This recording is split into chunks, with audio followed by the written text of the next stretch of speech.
Jumpa kembali dengan saya, Kak Jumayani dari tim Latih Pojok Kota Surakarta.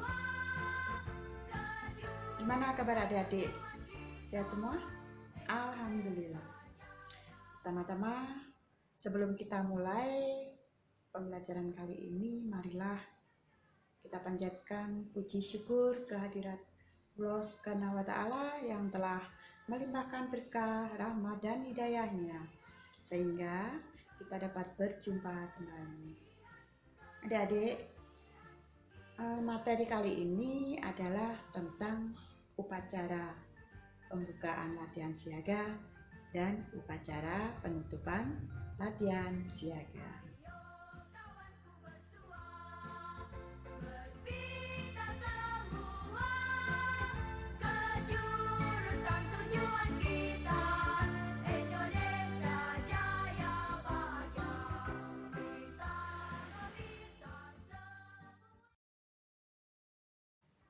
Adapun dasar dari penyelenggaraan upacara ini adalah Surat Keputusan Kuarnas nomor 178 tahun 1979 tentang petunjuk penyelenggaraan upacara di semua golongan adik-adik, salah satunya golongan siaga.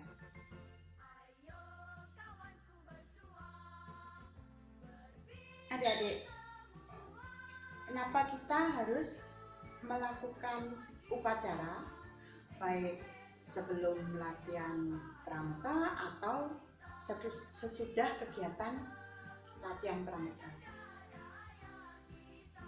Begini adik-adik, dengan melakukan upacara kita akan menanamkan rasa patriotisme, jiwa nasionalisme, rasa kebangsaan kepada anak didik kita.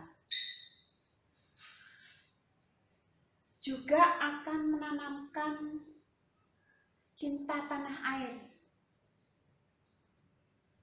Di samping itu akan menanamkan juga budi pekerti yang baik kepada peserta didik kita semua.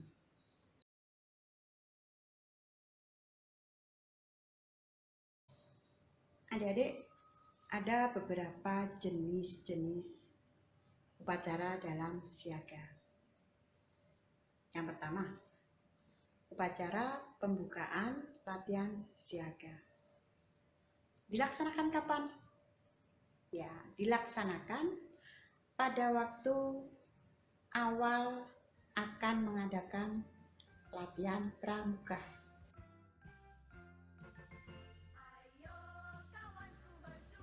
Selanjutnya, upacara penutupan latihan siaga. Sama dengan upacara pembukaan latihan siaga.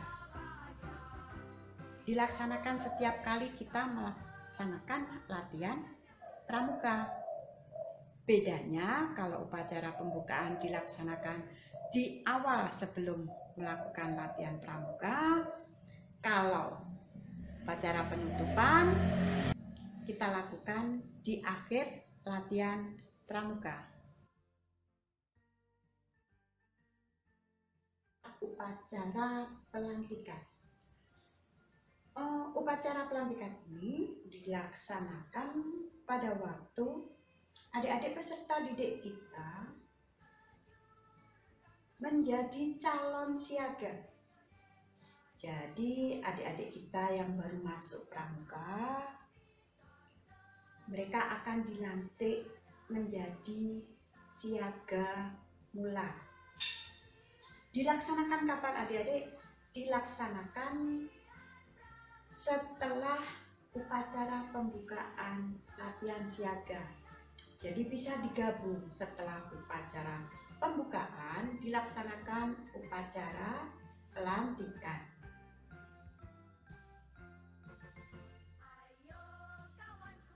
Selanjutnya adalah upacara kenaikan tingkat. Upacara kenaikan tingkat ini dilaksanakan kepada para peserta didik kita setelah mereka berlatih dan menyelesaikan SKU dari siaga mula ke siaga bantu. Begitu juga dari siaga bantu ke siaga tata. Jadi nanti kalau dari siaga mula ke siaga bantu, otomatis tanda kecakapan umum yang siaga mula harus dicopot biar diganti nanti dengan siaga bantu. Begitu juga dengan siaga tata. Jadi nanti juga dilaksanakan setelah upacara pembukaan latihan siaga juga. Upacara selanjutnya adalah upacara pemberian tanda kecakapan khusus, di mana upacara ini apabila peserta didik kita setelah melaksanakan latihan, mereka dapat melaksanakan syarat kecakapan khusus, salah satu syarat kecakapan khusus, sehingga bisa kita beri tanda kecakapan khusus melalui upacara ini. Jadi adik-adik nanti mereka yang sudah lulus, kita beri surat keterangan lulus TKK dan tanda kecakapan khusus yang nantinya akan mereka pasang di lengan sebelah kanan dan tetampan. Kalau lengan sudah penuh bisa dipasang di tetampan.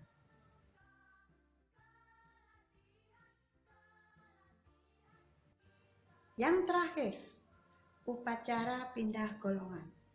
Nah, adik-adik, upacara pindah golongan ini yang dimaksud dengan pindah golongan dari siaga ke penggalang. Kenapa harus diadakan upacara ini, Kak?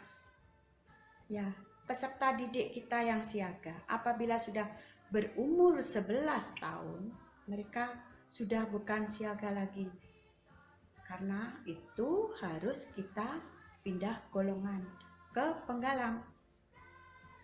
Mereka kita beri pengertian bahwa mereka pindah golongan bukan karena melakukan kesalahan atau sesuatu, tetapi karena memang umurnya sudah harus pindah golongan.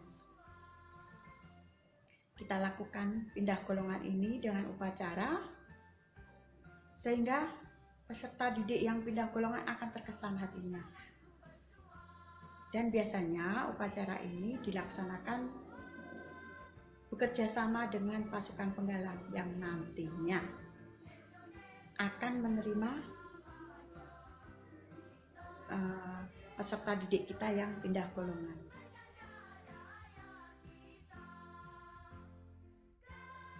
Adik-adik, formasi barisan pada upacara siaga berbentuk lingkaran. Kenapa berbentuk lingkaran, adik-adik? Ada sebabnya. Karena apa? Karena mereka masih butuh perhatian. Perkembangan jiwa anak-anak peserta didik kita masih terpusat pada orang tua, masih terpusat pada pembina, sehingga formasinya berbentuk lingkaran yang berpusat di tengah ada Yanda atau Bunda sebagai pembinanya.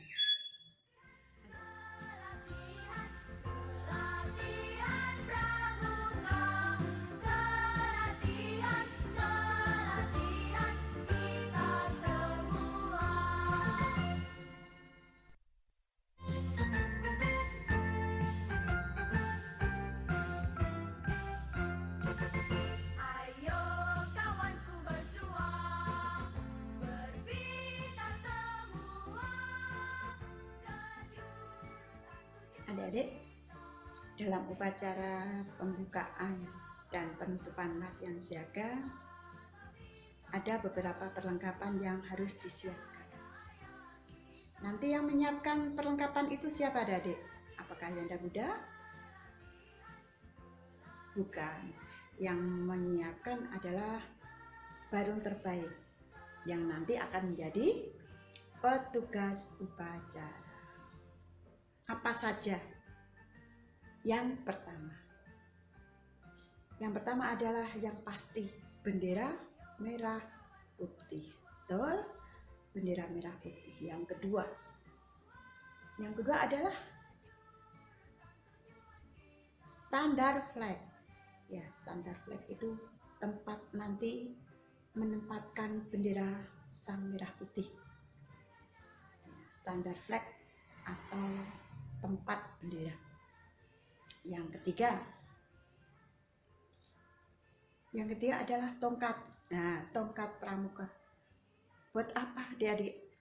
Tongkat pramuka ini nanti untuk mengikat bendera merah putih yang akan dibawa oleh sulung.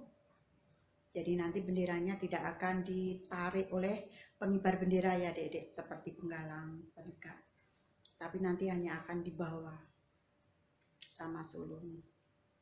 Yang keempat, ya, naskah Pancasila. Naskah Pancasila nanti yang akan membacakan adalah Yanda atau Bunda yang menjadi pembina upacara. Dan yang terakhir adalah apa, adik-adik? Naskah Dwi Dharma. Betul, naskah Dwi Dharma. Sulung nanti yang akan membaca dan akan ditirukan oleh semua peserta upacara. Adik-adik, demikian tadi sedikit ulasan tentang materi upacara pembukaan latihan siaga dan upacara penutupan latihan siaga. Tugas adik-adik adalah nanti akan kakak beri link dan silahkan dibuka. Link tersebut adalah contoh video upacara pembukaan latihan siaga dan contoh video upacara penutupan latihan siaga. Dan nanti silakan adik-adik mereview video tersebut. Setelah itu silakan dikirim ke Google Classroom. Begitu adik-adik. Terima kasih. Sampai jumpa. Salam Pramuka.